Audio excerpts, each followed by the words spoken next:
The walls of Jericho have fallen. God has delivered Israel's first victory in the Promised Land through a miracle so spectacular that the entire world will hear about it. But in the Rubble, as soldiers walk through the ruins, one man sees something beautiful. A robe from Babylon. Silver. Gold. He looks around. No one is watching. God had commanded that everything in Jericho be devoted to destruction, or to his treasury nothing was to be taken for personal gain. But this man thinks, just this once. Just these few things. No one will know it touched him. He buries them under his tent, and within days, 36 Israelite soldiers are dead in a humiliating defeat. The man's name is Achan, and his hidden sin is about to become the most public execution in Israel's history. Welcome to Forgotten Scriptures, where we uncover the Bible's most shocking, violent, and controversial stories. Today we're diving into Joshua chapter 7, a story of secret disobedience, corporate consequences, divine exposure, and a punishment so severe that it still makes readers uncomfortable thousands of years later. This is about what happens when one person's hidden sin brings judgment on an entire nation, and what God does when that sin is finally dragged into the light. If you're ready for a story that will challenge how you think about private sin and public consequences, hit that subscribe button right now. You're in Forgotten Scriptures. The story of Achan begins with one of the greatest miracles in the Old Testament. The fall of Jericho. Israel has just crossed the Jordan River on dry ground. They've arrived in the Promised Land after 40 years in the wilderness. Jericho is the first city they encounter. Massive, fortified city with walls so thick that houses are built into them. It's an intimidating target for a nation of former slaves with no siege equipment. But God has a plan. For 6 days, Israel marches around the city once a day in silence, carrying the Ark of the Covenant. On the 7th day, they march around 7 times. The priests blow trumpets. The people shout, and the walls collapse. It's a victory won entirely by God's power, not by military strategy or human strength. Israel walks in and takes the city without a conventional battle. But before the victory, God gives a very specific command. The city and all that is in it are to be devoted to the Lord. Only Rahab the prostitute and all who are with her in her house shall be spared, because she hid the spies we sent. But keep away from the devoted things, so that you will not bring about your own destruction by taking any of them. Otherwise you will make the camp of Israel liable to destruction and bring trouble on it. All the silver and gold and the articles of bronze and iron are sacred to the Lord and must go into his treasury, to Hebrew word, translated devotees harem. It means something set apart for total destruction or for God alone. Everything in Jericho was either to be destroyed or given to God's treasury. Nothing was to be taken as personal plunder. This wasn't arbitrary. Jericho was the first fruits of the conquista, first city taken in the land. And in Israel's law, the first fruits always belonged entirely to God. Taking from the devoted things wasn't just theft. It was sacrilege. It was treating what belonged to God as if it belonged to you. The text says, but the Israelites were unfaithful in regard to the devoted things. Achan, son of Carmi, the son of Zimri, the son of Zerah, of the tribe of Judah, took some of them, so the Lord's anger burned against Israel. Notice the progression. Achan sinned individually, but the Lord's anger burned against Israel collectively. One man's secret sin brought corporate guilt. Achan took a beautiful robe from Babylonia, 200 shekels of silver about, 5 pounds sandabar of gold, weighing 50 shekels about, 1¼ pounds. He dug a hole under his tent and buried them there, thinking no one would ever know. It wasn't a massive fortune, but it was significant. More importantly, it was forbidden. It belonged.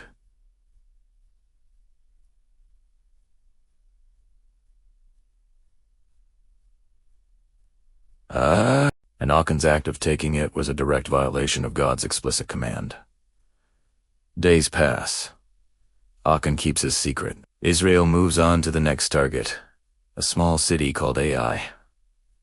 The spies come back with a confident report. Not all the army will have to go up against Ai. Send 2,000 or 3,000 men to take it, and do not weary the whole army, for only a few people live there.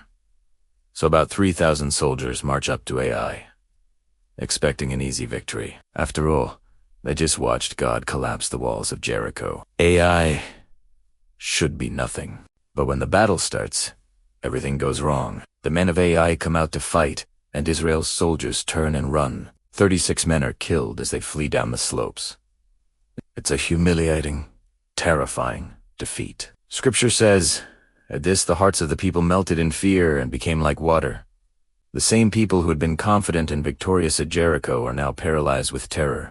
Joshua, the leader of Israel, tears his clothes, falls face down before the ark of the Lord, and stays there until evening, along with the elders of Israel. They throw dust on their heads, a sign of mourning and desperation. Joshua cries out to God, "Alas, sovereign Lord, why did you ever bring this people across the Jordan to deliver us into the hands of the Amorites to destroy us? If only we had been content to stay on the other side of the Jordan. Pardon your servant, Lord." What can I say now that Israel has been routed by its enemies? The Canaanites and the other people of the country will hear about this, and they will surround us and wipe out our name from the earth.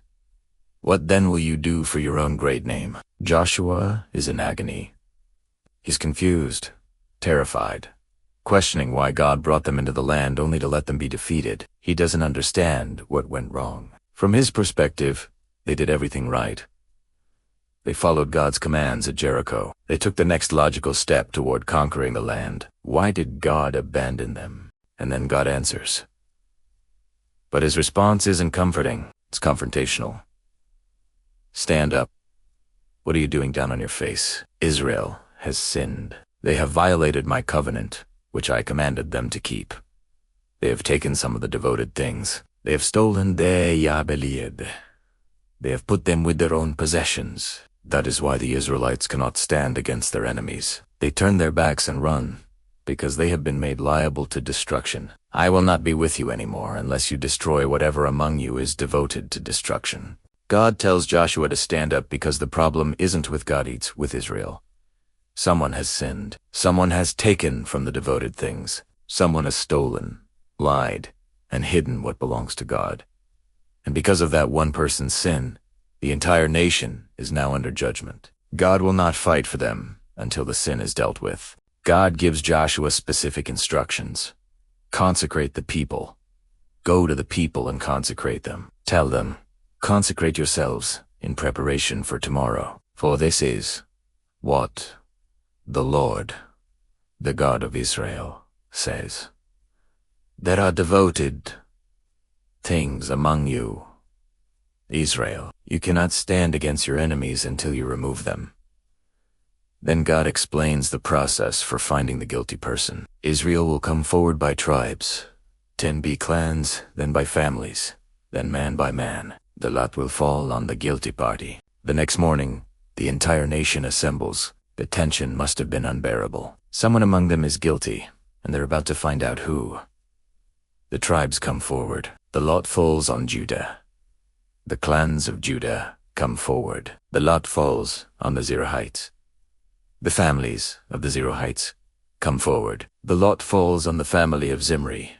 And finally, the family of Zimri comes forward man by man. And the lot falls on Achan, son of Carmi. Imagine Achan in that moment, watching tribe by tribe, clan by clan, family by family.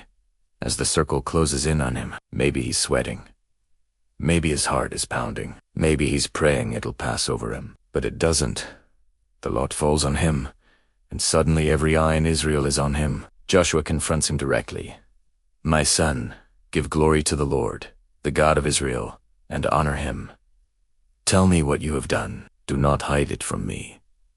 Even now, even after being exposed by the lot, Joshua gives Achan a chance to confess, to come clean, to honor God by telling the truth. And Achan does confess.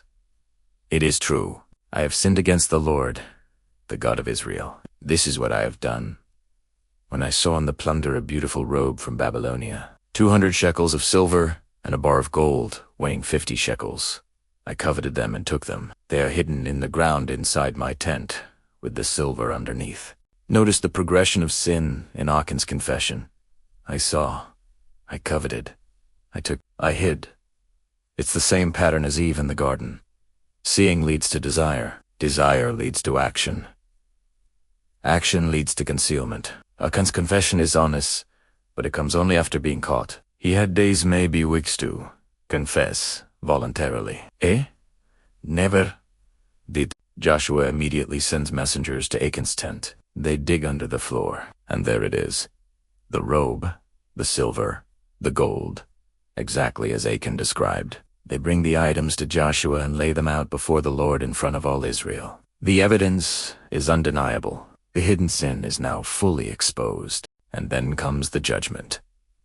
Joshua, together with all Israel, takes Achan, the silver, the robe, the gold, his sons, his daughters, his cattle, his donkeys, his sheep, his tent, and everything he owns, and brings them to the Valley of Achor. The name Achor means trouble, and the valley will forever be known by this name, a memorial to what happened there. Joshua says to Achan, "Why have you brought this trouble on us? The Lord will bring trouble on you today." And then all Israel stones him. They take stats, and after they had stoned the rest, they burned them. They pile a large heap of rocks over the bodies as a permanent memorial, and the text says, "Then the Lord turned from his fierce anger."